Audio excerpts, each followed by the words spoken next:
Hello, I'm Severn Suzuki speaking for ECHO, the Environmental Children's Organization.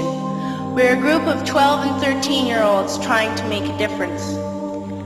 Vanessa Suddy, Morgan Geisler, Michelle Quigg, and me. We've raised all the money to come here ourselves, to come 5,000 miles to tell you adults you must change your ways.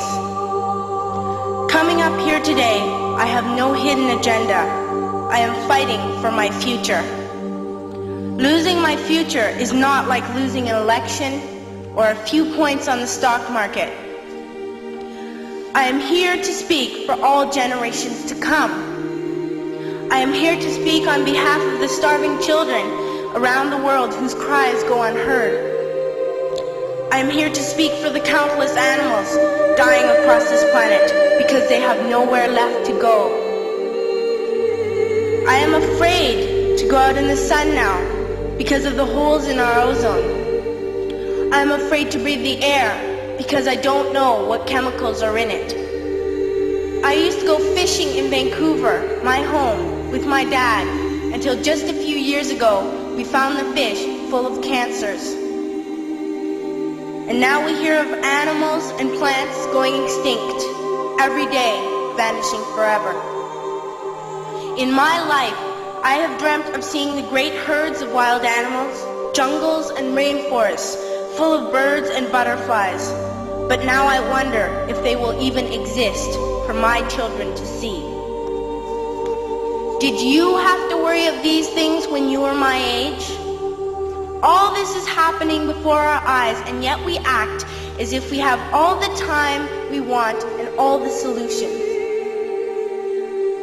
I'm only a child and I don't have all the solutions. But I want you to realize, neither do you. You don't know how to fix the holes in our ozone layer. You don't know how to bring the salmon back up a dead stream. You don't know how to bring back an animal now extinct. And you can't bring back the forest that once grew where there is now a desert. If you don't know how to fix it, please stop breaking it.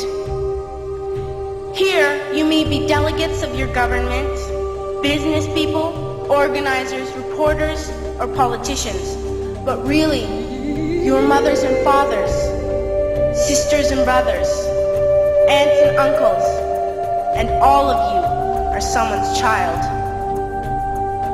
I'm only a child, yet I know we are all part of a family, 5 billion strong, in fact, 30 million species strong. And borders and governments will never change that.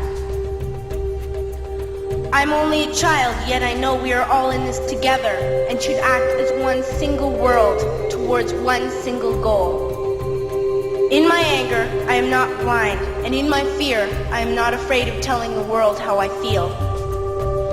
In my country, we make so much waste. We buy and throw away, and yet northern countries will not share with the needy. Even when we have more than enough, we are afraid to share. We are afraid to let go of some of our wealth. In Canada, we live the privileged life, with plenty of food, water, and shelter. We have watches, bicycles, computers, and television sets. The list could go on for 2 days. 2 days ago, here in Brazil, we were shocked when we spent time with some children living on the streets. This is what one child told us. I wish I was rich. And if I were, I would give all the street children food, clothes, medicines, shelter, and love and affection. If a child on the streets who has nothing is willing to share, why are we who have everything still so greedy? I can't stop thinking that these are children my own age, that it makes a tremendous difference where you are born. That I could be one of those children living in the favelas of Rio. I could be a child starving in Somalia, or a victim of war in the Middle East, or a beggar in India.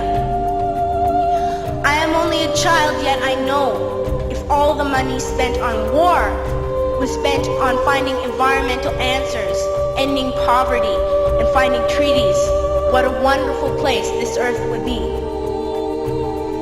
At school, even in kindergarten, you teach us how to behave in the world. You teach us not to fight with others, to work things out, to respect others, to clean up our mess, not to hurt other creatures, to share, not be greedy. Then why do you go out and do the things you tell us not to do? Do not forget why you are attending these conferences, who you're doing this for. We are your own children. You are deciding what kind of world we are growing up in. Parents should be able to comfort their children by saying, everything's going to be all right. It's not the end of the world, and we're doing the best we can. But I don't think you can say that to us anymore. Are we even on your list of priorities?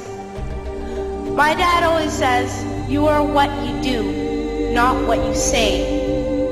Well, what you do makes me cry at night. You grown-ups say you love us, but I challenge you, please, make your actions reflect your words. Thank you.